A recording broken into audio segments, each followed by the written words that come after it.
आज का ये एपिसोड शुरू करने से पहले एक छोटी सी बात। क्या आप भी अपना पॉडकास्ट बनाने की सोच रहे हैं? तो एंकर ट्राई कीजिए। ये पॉडकास्ट बनाने का सबसे आसान तरीका है। नंबर 1, ये फ्री है। नंबर 2, इसमें कई सारे ऐसे टूल्स हैं जो आपको अपने फोन और कंप्यूटर पर रिकॉर्ड और एडिट करने की फैसिलिटी देते हैं। नंबर 3, आप अपने पॉडकास्ट को डिस्ट्रीब्यूट भी कर सकते हैं, जिससे इसे स्पॉटिफाई और दूसरे प्लेटफॉर्म पर सुना जा सके। तो डाउनलोड कीजिए फ्री एंकर ऐप या विजिट कीजिए anchor.fm पर अपना पॉडकास्ट स्टार्ट करने के लिए। ये तो थी एक छोटी सी जानकारी, और अब शुरू करते हैं एपिसोड का सिलसिला।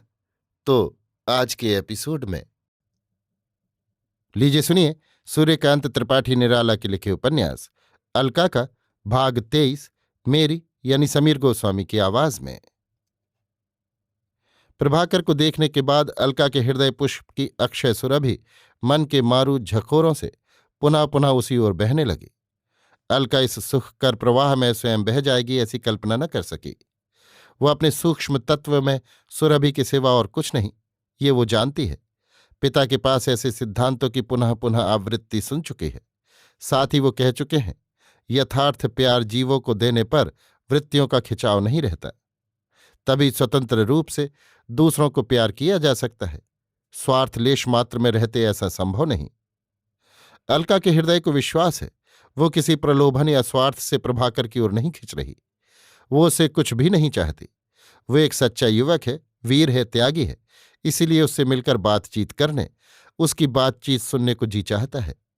पंकिल प्रेम से मनुष्य की आकृति कैसी बन जाती है, वो तेज बाबू में अच्छी तरह दीख पड़ती है। पड़ोस में भी एक उदाहरण है। ये लोग प्राणों तक पहुंचकर नहीं, किसी स्वार्थ का परिणाम सोचकर मतलब गांठ कर चाहते हैं। इसीलिए इनकी चाह चर्म चक्षुओं की पहुंच तक परिमित और चर्मदेह के सौंदर्य तक सीमित है। पर प्रभाकर ने तो अच्छी तरह उसे देखा भी नहीं। आंखें झुकाए हुए आंखों के दर्शन को पहले ही दृष्टि के तत्व से बेदखल कर चुका है। चुपचाप अपनी आत्मा से मानकर और समझदार को मनाकर चला गया। क्या अलका ऐसी ही समझदार नहीं? वो जरूर है। उसके प्राणों से आवाज आई, हाय! इतने तत्वों के मार्जित ज्ञान के भीतर इतनी पति तपस्या के कारण का क्या यही कार्य है कि एक अपरिचित तपस्वी सबसे प्रिय वस्तु छीनकर चला जाए और लुटी हुई को किसी तरह भी समझ में न आए कि ये उसी की दुर्बलता का प्रबल प्रमाण है। दूसरे दिन पिता से अलका ने प्रभाकर की बातचीत में प्रशंसा कर कहा कि ऐसा एकनिष्ठ एक भी मनुष्य उसने बाहरी दुनिया में नहीं देखा, और आज वो उसके डेरे पर उससे मिलने जाएगी। पिता आज्ञा दें। स्नेहशंकर ने आज्ञा दे दी। अलका तांगा बुलवाकर चल दी। स्नेहशंकर मुस्कुराए। साम्य भाव की इच्छा और उसकी पूर्ति जीवन की सबसे पुष्ट खुराक है। ये नहीं मिलती तो वैषम्य के संसार में शांति दुर्लभ है। पूछकर तांगे वाले ने प्रभाकर के मकान के सामने रोका। अलका उतर गई। प्रभाकर बैठा था। आज तक ऐसा आश्चर्य जीवन में उसे दूसरा नहीं देख पड़ा।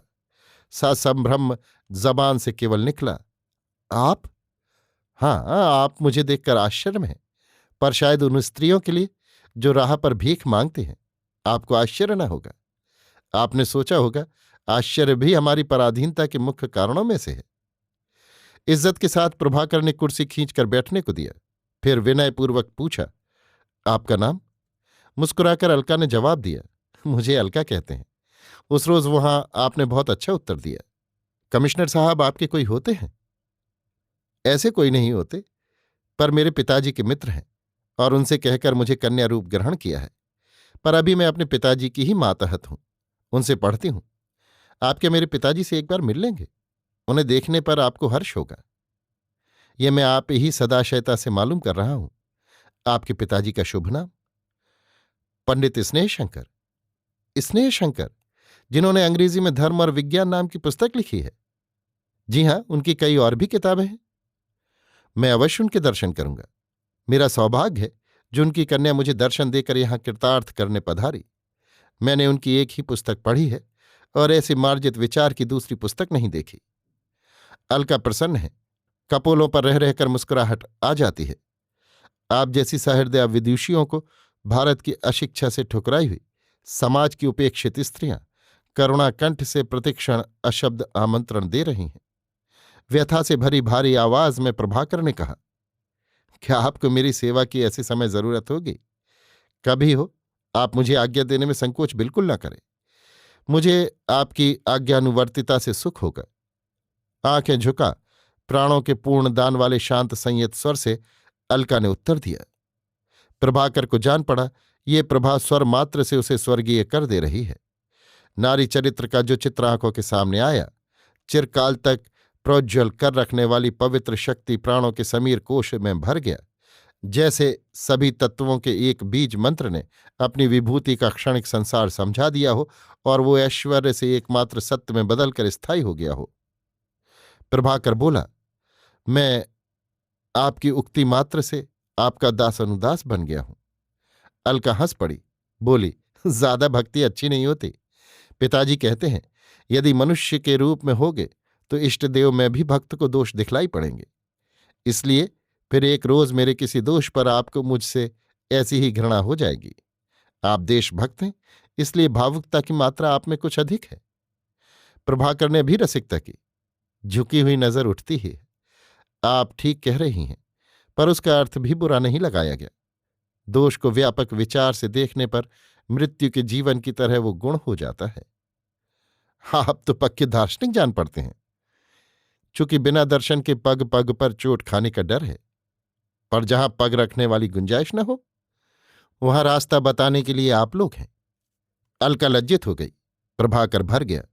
आनंद से निश्चल कुछ देर तक अपने में लीन बैठा रहा। फिर कहा, आपकी मुझे जरूरत है। मैं यहाँ के कुलियों की स्त्रियों के लिए एक नैश पाठशाला उनकी खोलियों के पास खोलना चाहता हूं।